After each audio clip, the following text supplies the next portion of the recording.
Ας περάσουμε τώρα στο επόμενο θέμα που αφορά στην εκδήλωση που διοργάνωσε το The Macedonia Society of Great Britain στο ελληνικό κέντρο του Λονδίνου την Παρασκευή 17 Μαΐου. Η εκδήλωση ήταν μια συζήτηση με τίτλο «Η Μακεδονία μετά τη Συμφωνία των Πρεσπών». Η συζήτηση διεξήχθη από τρεις διακεκριμένους πανεπιστημιακούς καθηγητές: τον κύριο Κωνσταντίνο Γρίβα, καθηγητή Γεωπολιτικής στο Πανεπιστήμιο Αθηνών, τον James Pettifer, καθηγητή ιστορίας στο Πανεπιστήμιο της Οξφόρδης και τον καθηγητή Πολιτικής και Διεθνών Σχέσεων του Πανεπιστήμιου East Anglia, κύριο Βασίλη Φούσκα. Την εκδήλωση παρακολούθησε πλήθος κόσμου στη μεγάλη αίθουσα του ελληνικού κέντρου, συμπεριλαμβανομένου και του Έλληνα πρέσβη στη Μεγάλη Βρετανία, κύριο Δημήτρη Καραμίτσου-Τζιρά. Η εκδήλωση άνοιξε με το καλωσόρισμα από τον κύριο Ανδρέα Πετρίδη, ο οποίος είναι πρόεδρος του Macedonia Society of Great Britain, και αμέσως μετά ο κύριος Αποστόλου παρουσίασε τα βιογραφικά των βασικών ομιλητών. Πρώτος στο βήμα ανέβηκε ο καθηγητής Βασίλειος Φούσκας. Ας παρακολουθήσουμε τους τρεις ομιλητές με τη σειρά που τους αναφέραμε. Members and friends of our society, good evening and welcome to our event tonight. Thank you very much for coming here. This event is about Macedonia. We all know that the Prespon agreement has been in our life now for about a year, and a lot has been written about it, and a lot has been said about it. So today we have a panel of three excellent academics to analyze it from their own point of view and give us an assessment of where we are now and hopefully what we expect to happen in the future. The purpose of this event was always to look at the future and not in the past. We all know what happened, but we want to see what we may expect from now on. Before we introduce today's speakers, let me quickly talk to you about our society, as I usually do. This year is our 30th anniversary, which is a great achievement for our society, being active and creating events like this for 30 years. And with your help, we would like to continue being here for a lot more than 30 years. So for those of you who are regular to our events and you're not our members, please consider becoming a member. It's very important for us to increase our member base and have more members. We have two more events coming up this year. On the 18th of October, we organize an event with Professor Meadows from the University of Oxford about Alexander the Great, his coins, and their impact on the world, not only on ancient times, but also more recently. Also in December this year, as we do every year, we have our Christmas ball. This is on the 14th of December. There are some invitations available on the reception desk if you want to pick up one on your way out, and if you want to come, we'll be happy to have you there. That's it for me. Thank you very much for listening, and Mr. Apostolou will now read the biographies of the three speakers. Thank you. Good afternoon. Thanks for coming. I'll read the biographies of each of our speakers today. First, Konstantinos Grivas. Professor Konstantinos Grivas is a professor at the University of Athens, teaching geography and security in the greater Middle Eastern region, and an associate professor at the Greek Military Academy, teaching international geography and geopolitical analysis of current military systems. He's also a visiting professor at several military schools in Greece, such as the National Defense School, the National Security School, and the Greek Air Force Academy. He has worked as lead researcher at the Greek Institute of Defense Analysis, as editor for the magazine Strategiki and editor-in-chief for magazine Gεωπολιτική. Professor Grivas is the author of several academic papers on strategy and geopolitics. Secondly, Professor James Pettifer, who was born in April 1949 and educated at King's School, Worcester, Hertford College, Oxford, and the Free University of Berlin. He's an internationally recognized authority on the modern history and international relations of the Southern Balkan and Eastern Mediterranean countries from late Ottoman times to the present day. He has held visiting professorships in Greece, Fyrom, and elsewhere, and was an honorary fellow of the University of Birmingham in the UK. He was a CEGER Research Fellow at Princeton University in the USA in 2007. For 10 years, he was a member of the Conflict Studies Research Unit at the Royal Military Academy, Sandhurst, in the UK. From 2010, he has been teaching Balkan history at St. Cross College, Oxford, and is a member of the Oxford University History Faculty. He's the author of a number of standard works on the region, including The Greeks, Land and People Since the War, The Turkish Labyrinth, Albania, From Anarchy to Balkan Identity, with Miranda Vickers, Blue Guide Albania and Kosovo, Kosovo Express, and The New Macedonia Question as an editor, and many more.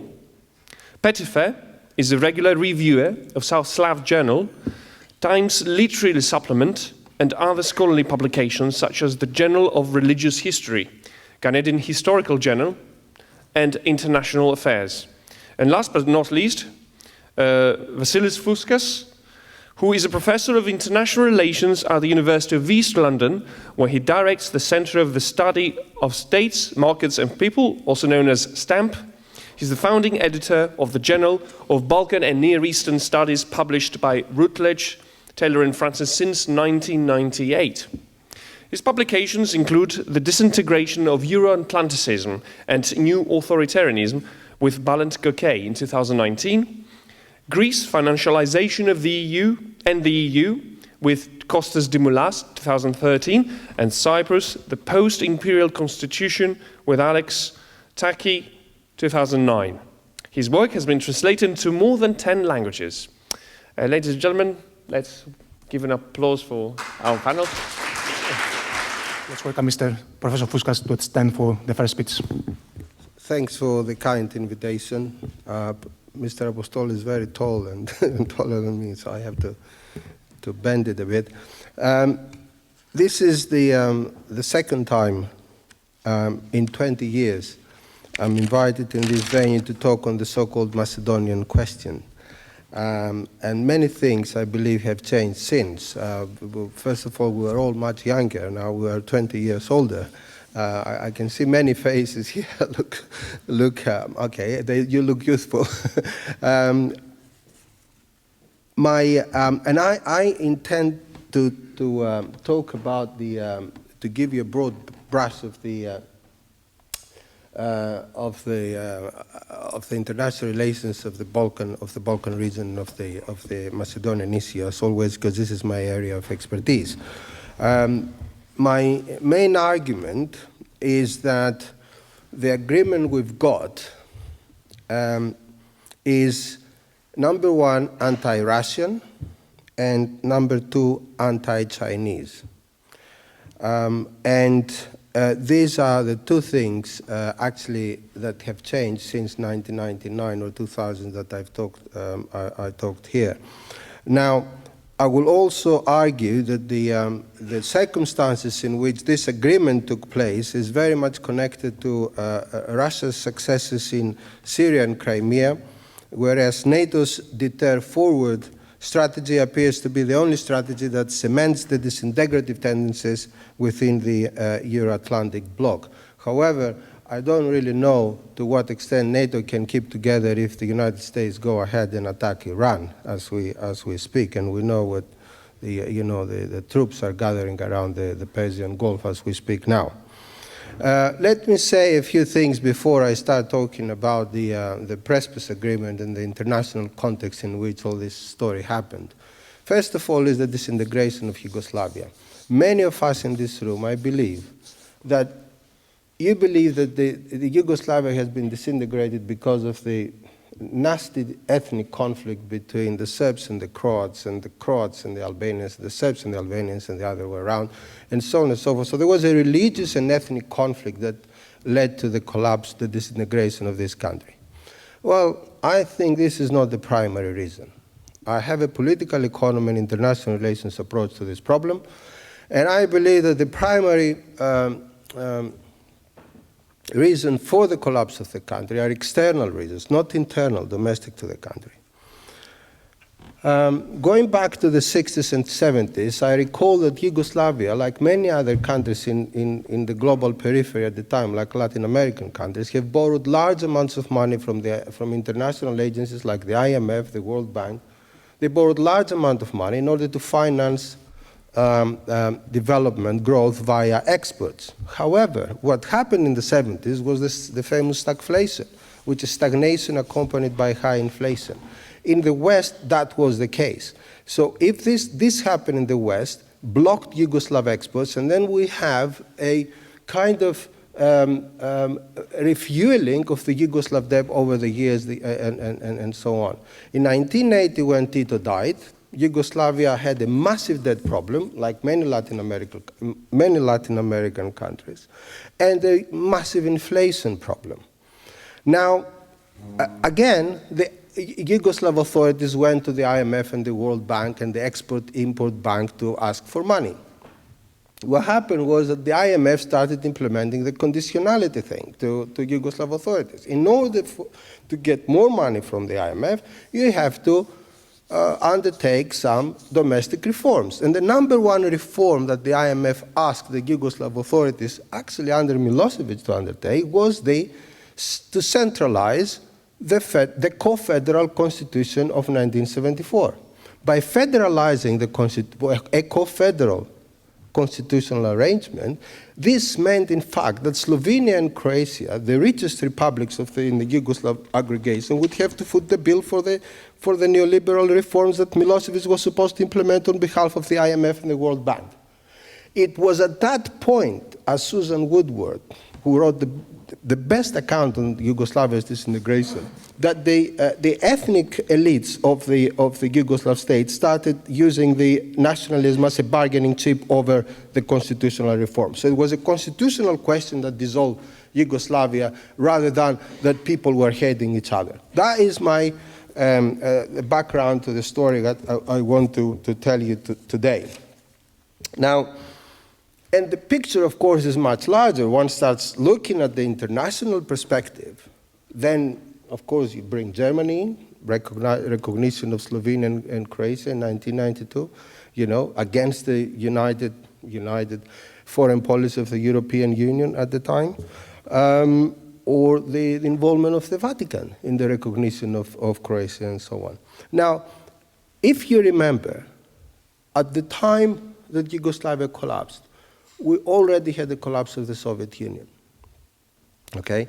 Now, that gave an ample opportunity to NATO and the European Union to expand eastwards.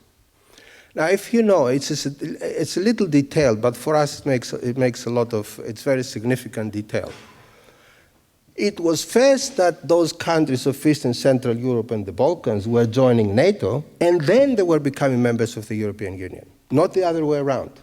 So that means, to me at least, that it was first the United States to guarantee its primacy in the region of Eastern Europe and the Balkans and promote to bring NATO the security umbrella, to bring under its security umbrella these countries. And then European Union step in eastwards, which reminds me of Germany's Drachner-Holstein policy towards Eastern Europe and the Balkans. And in fact, I have a lot of statistics to show you, but don't want to bother you with that. German fixed capital investment dominates in Eastern Europe and the Balkans since the mid-90s. It's not American capital, it's not French capital, it's not British capital, it's German, Austrian capital. Here you see the enlargement of NATO. You can go yourself on Google and just type and you find the maps. My point here again is to tell you that it was first NATO that stepped into Eastern Europe in 1999, for example, in the midst of the bombing of Belgrade. NATO celebrated its 50th birthday, I think, its 50th birthday, and Poland, Czech Republic, and Slovenia joined NATO. In the midst of it was a lesson, effectively against Russia. This is the European Union enlargement. You see, much later, with sometimes 10 years of difference, those countries are joining one after the other the European Union. So there is no doubt that this twin expansion of the West gave the West an initial geopolitical advantage, especially in the 90s. However, and the advent of Putin after the Kosovo disaster and the stabilization of Russian economy relaunched Russia as a nuclear and gas power to be reckoned with. Today, Russia has immense influence in Central Asia and the Middle East. Together with Iran and Turkey, have prevailed in Syria over NATO and the United States. The USA has lost the war in Iraq, whereas it hardly fought one in Libya. And in Venezuela, Russian and Chinese veto kept Maduro in power. Such is Russia's institutional capacity today that America and other politicians can claim that Putin interferes in shaping even their electoral results. Russia did not have the power it had today, 20 years ago, when, of course, when I gave my talk here at the Hellenic Center on the Macedonian issue. The decline of the United States is not so much political and military. In fact, the USA remains the undisputable global military hegemon. The decline is primarily economic and is connected to the rise of China and other Asian economies. Στη συνέχεια, ο δεύτερος ομιλητής ήταν ο προφέσορ στο Πανεπιστήμιο της Οξφόρδης, κύριος James Pettifer, ο οποίος επικεντρώθηκε στο ιστορικό υπόβαθρο της Συμφωνίας. Ας παρακολουθήσουμε ένα απόσπασμα από την ομιλία του. Now for our second speaker, Professor Pettifer will give us his own perspective on the issue. Very much for the invitation to speak. On a more somber note, as Vasilios recalled his previous speaking engagement here, perhaps I could recall mine to the Patrick Leigh Fermor Society 2 years ago on the war in Epirus in 1940, and we should perhaps remember that great friend of Greece, Charles Arnold, who organized all that and was president of the society, who very sadly in the intervening period became ill and has now left us. I want to concentrate tonight on the basic realities of things, because clearly the Prespon document is very complicated. Even people who know a lot about Macedonia found it hard to understand, and regional issues too. I'd like to preface what I say by saying I agree with a great deal with the general picture that Professor Fúskas has already outlined. I was an opponent of the Prespon agreement because I thought, although it was obviously desirable to get a settlement between Skopje and Athens, it would bring regional instability. This meeting tonight is now more or less a year since the agreement was signed, and I think it gives us a very good opportunity to look and see what has been achieved and what hasn't. And again, I'd like to thank the Macedonian Society very much for the chance to open up some of these issues. What kind of regional instability did I have in mind? Well, I think the answer is very simple, that the state in Skopje is recognized now by about 100 countries, and that was done under its preferred name of the Republic of Macedonia. That is now gone into the dustbin of history. Some of those countries are friends of stability in the region, others are not. And it gives everybody a chance effectively, small or large, now to interfere much more in Skopje politics. We're familiar, I think, with the two main power blocks in Skopje, which is basically the Macedonian Slav-Bulgarian bloc and the Albanians. There are other minorities, of course, as we know, some of whom are quite numerous. Like the Roma population is, in some parts of the country, 10%. But in terms of power politics in Skopje, there are really two blocks that matter. And the Albanians comprise about 25% of the population, although this is not an uncontroversial bit of data. the United States became, I think it's fair to say, obsessed. And other pro-change groups, some of these are extra-political actors and extra-state actors, of which the most important is the Soros Foundation, with removing the IMRO government of Gruevski from power and replacing it with a government that might settle the name issue. And Mr. Zaev from Strumitsa was produced as the leader. I have written in the past somewhat sympathetically about the Gruevski government because I think it navigated the banking crisis quite well. And even my views on this were published in official journals in Germany, and I think had some agreement in at least some European capitals. But Mr. Gruevski was suddenly demonized.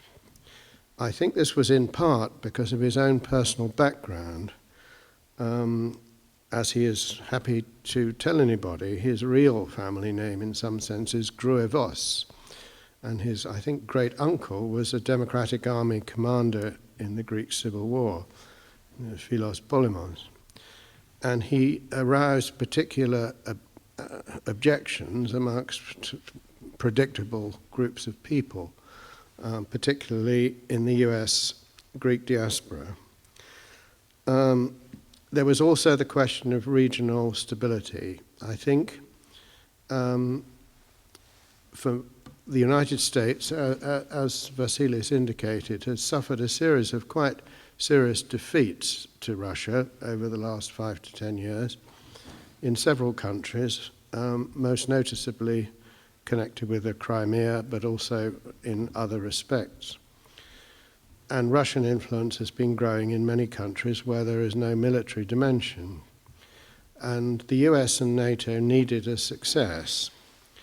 And an opportunity to achieve that was through solving the Macedonian name issue. Τρίτος ομιλητής ήταν ο καθηγητής κ. Κωνσταντίνος Γρίβας από το Πανεπιστήμιο Αθηνών, ο οποίος μίλησε για τα γεωπολιτικά και στρατηγικά ζητήματα που επηρεάζουν την ευρύτερη περιοχή της Μεσογείου και τα επόμενα βήματα που πρέπει να κάνει η Ελλάδα για να τα αντιμετωπίσει. Ας παρακολουθήσουμε ένα απόσπασμα από την ομιλία του. Good afternoon. I would like to thank the organizers for this honorary invitation. Before starting, I would like to preemptively apologize for my lousy English. I envy Vasilis for his fluent English. Mine, it's not so fluent. However, a few years ago, I had to give a lecture in a NATO school at Oberammergau, Germany, and I was very anxious. So I expressed my concerns about my linguistic skills to a friend of mine, then a colonel of the Hellenic Army. And he told me, do not bother, because bad English is the semi-official language of NATO. So, as we are going to tell a lot of things about NATO, we can consider this presentation a NATO standard presentation. So, a few months ago, Greece underwent a bloodless but nevertheless painful geopolitical disaster through the so-called Prespa agreement. And it's a disaster because this agreement threatens the very same existential core of the Greek geopolitical identity. It's a mine in our geopolitical foundation, and the consequences, we will see them in the long run. However, this agreement may also have some side effects, some indirect but very dangerous consequences, and this is exactly what we will discuss today. More specifically, the excessively reluctant attitude of Greece towards a much weaker neighbor, her subordination to the demands of the Western powers, the contempt of the great majority of the Hellenic people on behalf of the Greek government, and the reluctance to exercise nation-centric strategies passes the wrong message to a country far more dangerous than Fyrom. And this country, of course, is Turkey.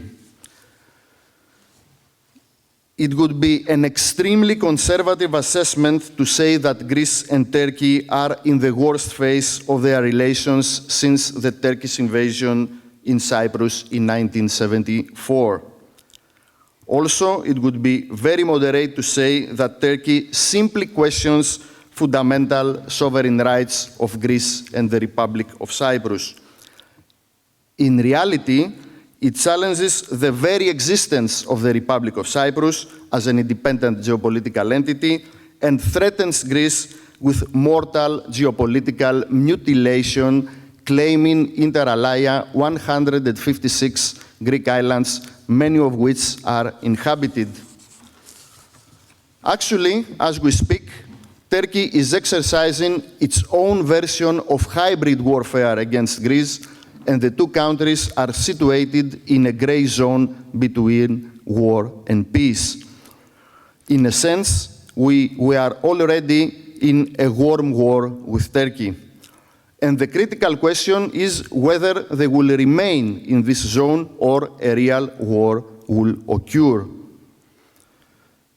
In my opinion, we have gone beyond the point of no return, and a military confrontation between the two countries is pretty possible in the near-term future, in the foreseeable future.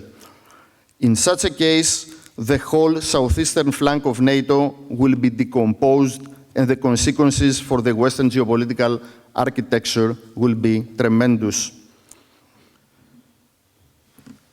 However, in order to understand the full geopolitical potential of the conflict between Turkey and Greece, we have to examine the role of the Eastern Mediterranean in a new, emerging global system. First of all, in order to have a realistic view of the current international affairs, we have to give up the virtual reality of a unipolar global system under the absolute dominance of the United States, and to accept the undisputable fact that the current global system is a multipolar one.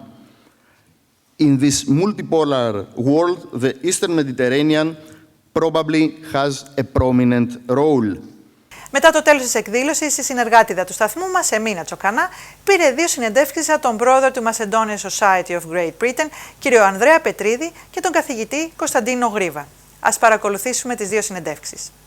Κύριε Πετρίδη, ως πρόεδρος της Ένωσης Μακεδόνων Μεγάλης Βρετανίας, θέλω να κάνετε ένα σχόλιο για τη σημερινή εκδήλωση. Ποιος ήταν ο σκοπός? Η σημερινή εκδήλωση είχε σκοπό κυρίως να κάνουμε μια αποτίμηση της Συμφωνίας των Πρεσπών μετά από 1 χρόνο και να δούμε μέσα από διαφορετικά πρίσματα από 3 ομιλητές με διαφορετικό background ποια είναι η γνώμη τους και τι θεωρούν ότι μπορεί να γίνει στο μέλλον. Και νομίζω το καταφέραμε αυτό. Είχαμε 3 ενδιαφέρουσες ομιλίες από διαφορετική από καθεμία, από ιστορική, οικονομική και γεωπολιτική. Και νομίζω μας έδωσαν ένα πολύ καλό background το τι συμβαίνει και τι περιμένουμε για το μέλλον. Πολύ ωραία. Πιστεύετε ότι ο κόσμος ανταποκρίθηκε θετικά στα όσα είπαν οι ομιλητές? Νομίζω ναι, γιατί φάνηκε από τις ερωτήσεις που ήταν και πολλές και ενδιαφέρουσες. Καθώς επίσης και η αίθουσα γέμισε από κόσμο. Είχαμε πολύ μεγάλο ενδιαφέρον για την εκδήλωση και είμαι πολύ ευχαριστημένος με το αποτέλεσμα. Ευχαριστούμε πάρα πολύ. Σας ευχόμαστε καλή συνέχεια. Να είστε καλά, ευχαριστώ. Καλησπέρα κύριε Γρίβα. Μετά από αυτή τη σημερινή εκδήλωση και την ομιλία που δώσατε, θέλω το σχόλιο σας για αυτή την συμφωνία, τη μεγάλη όπως πολλοί χαρακτηρίζουν, της Ελλάδας με τη Βόρεια Μακεδονία, όσον αφορά το όνομα αυτού του κράτους της Βόρειας Μακεδονίας.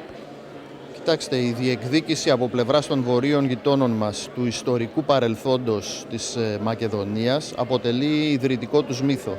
Οπότε η συμφωνία αυτή, ακριβώς επειδή αποδέχεται από πλευράς της Ελλάδος την ύπαρξη μακεδονικής εθνότητος και μακεδονικής γλώσσας για τους βόρειους γείτονές μας, αποτελεί μια γεωπολιτική βόμβα στα θεμέλια